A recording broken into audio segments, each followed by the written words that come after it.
नमस्कार। आज हम पढ़ेंगे शीतला माता की पौराणिक कथा। एक गांव में ब्राह्मण दंपत्ति रहते थे। दंपत्ति के 2 बेटे और 2 बहुएं थीं। दोनों बहुओं को लंबे समय के बाद बेटे हुए थे। इतने में शीतला सप्तमी अर्थात जहाँ अष्टमी को पर्व मनाया जाता है का पर्व आया। घर में पर्व के अनुसार ठंडा भोजन तैयार किया।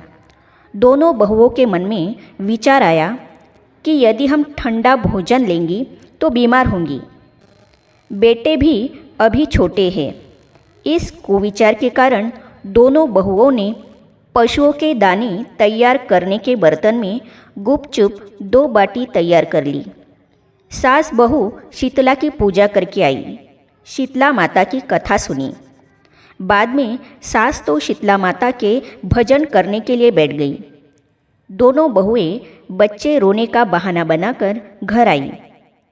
दाने के बर्तन से गरम गरम रोटला निकाले, चूरमा किया और पेट भरकर खा लिया।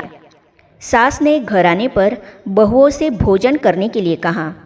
बहुएं ठंडा भोजन करने का दिखावा करके घर काम में लग गई। सास ने कहा, बच्चे कब के सोए हुए हैं, उन्हें जगाकर भोजन करा लो। बहुएं जैसे ही अपने अपने बेटों को जगाने गई तो उन्होंने उन्हें मृत पाया। ऐसा बहुओं की करतूतों के फलस्वरूप शीतला माता के प्रकोप से हुआ था। बहुएं विवश हो गई। सास ने घटना जानी तो बहुओं से झगड़ने लगी।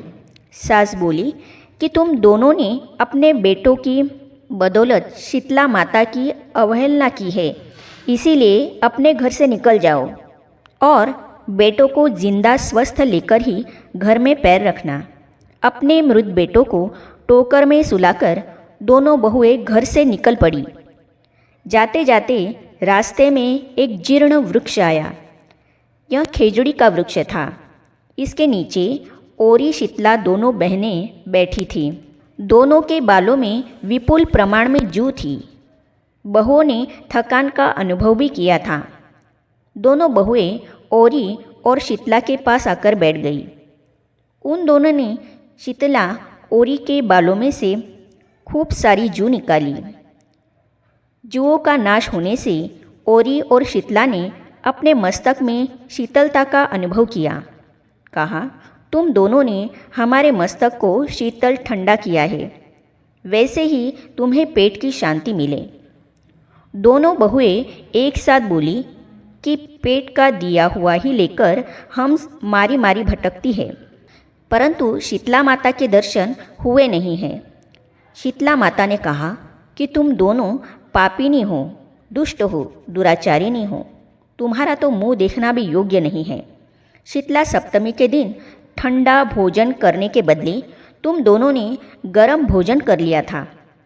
यह सुनते ही बहुओं ने शीतला माता जी को पहचान लिया।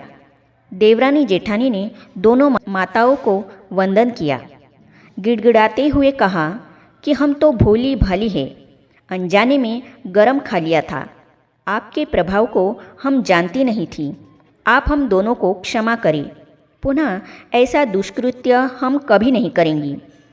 उनके पश्चाताप भरे वचनों को सुनकर दोनों माताएं प्रसन्न हुईं। शीतला माता ने मृतक बालकों को जीवित कर दिया। बहुएं तब बच्चों को साथ लेकर आनंद से पुनः गांव लौट आई। गांव के लोगों ने जाना कि दोनों बहुओं को शीतला माता के साक्षात दर्शन हुए थे। दोनों का धूमधाम से स्वागत करके गांव में प्रवेश करवाया। बहुओं ने कहा, हम गांव में शीतला माता के मंदिर का निर्माण करवाएगी। चैत्र महीने में शीतला सप्तमी के दिन मात्र ठंडा खाना ही नहीं खाएंगी। शीतला माता ने बहुओं पर जैसी अपनी दृष्टि की वैसी कृपा सब पर करे। श्री शीतला माता सदा हमें शांति, शीतलता तथा आरोग्य दे। शीतले त्वं जगत माता, शीतले त्वं जगत पिता। ऐसे ही पौराणिक और नई नई कहानियाँ सुनने और पढ़ने के लिए इस चैनल को सब्सक्राइब करने के साथ ही साइड में जो बेल आइकॉन है उसे भी क्लिक कीजिए ताकि आने वाली सभी वीडियो और अब तक की सारी वीडियो आप तक पहुंचती रहेगी। धन्यवाद।